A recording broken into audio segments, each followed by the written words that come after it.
And this definitely is as fast as we can go? Your Highness, I understand the urgency, the pilot assured her. But if we go any faster than this, the reactor might overheat. We will reach the entrance point in about 6 days. That's the best we can do. Silgvani sighed.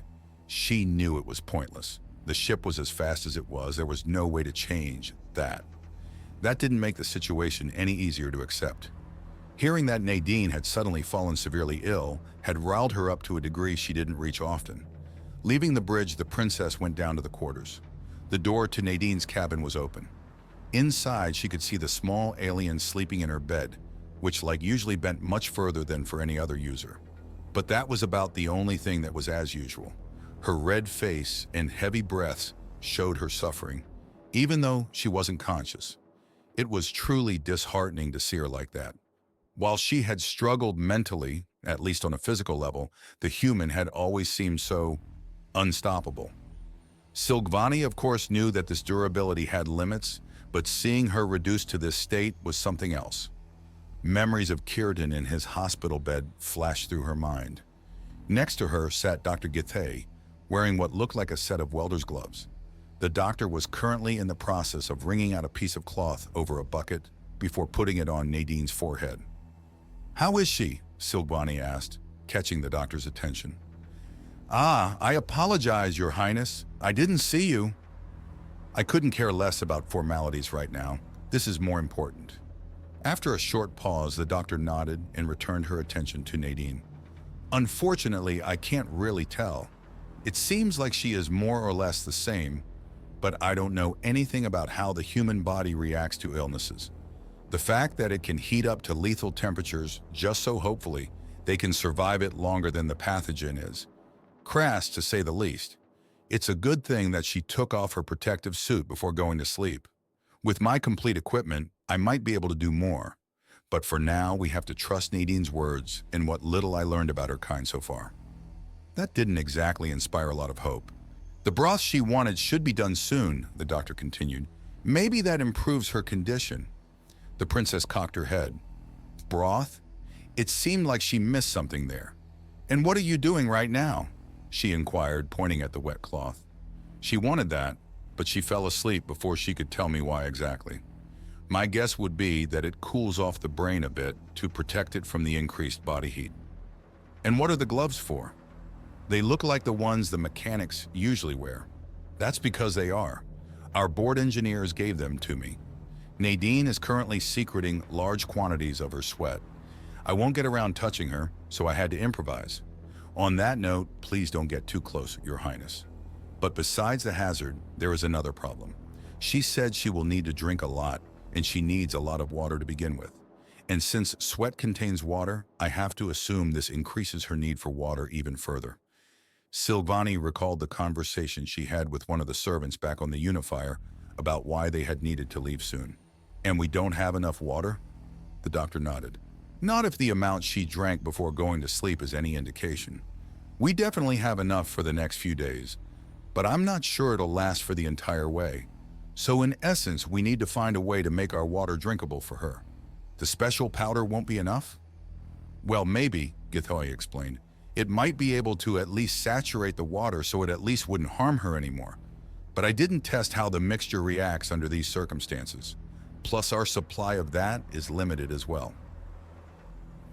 Finally, we would probably need a lot more of the powder to saturate the water than Nadine needs daily. And while I don't know whether or not humans can suffer from nutrient overdoses, right now is a pretty bad time to test this.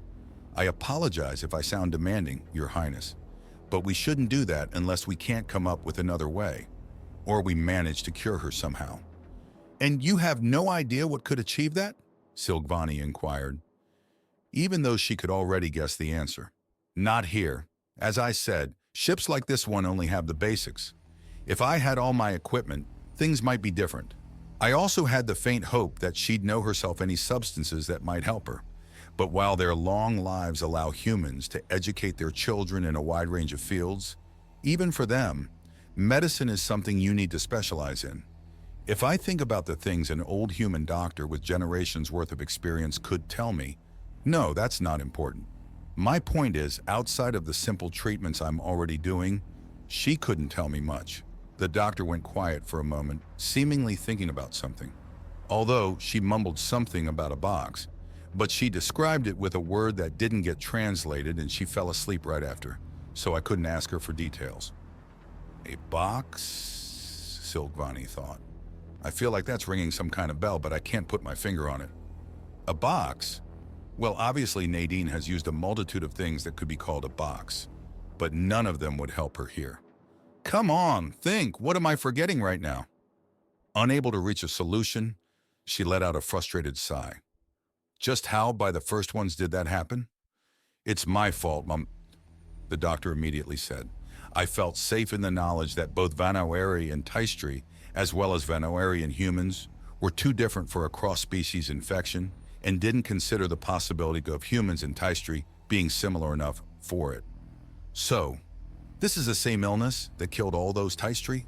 Silvani inquired, perturbed by the idea of the potential answer. By process of elimination, it has to. She couldn't have caught anything from any of us, and there are no other humans here. Unless she happened to, coincidentally, catch something else with a high incubation time. She must have caught it on the unifier. Then, will this kill her? She asked with dread in her voice. I don't know. The lethality rarely is the same for different species, so I try to remain cautiously optimistic. The doctor changed the wet cloth on Nadine's forehead for a new one. What I can't comprehend is how she got it. Both explanations I can come up with are equally unlikely.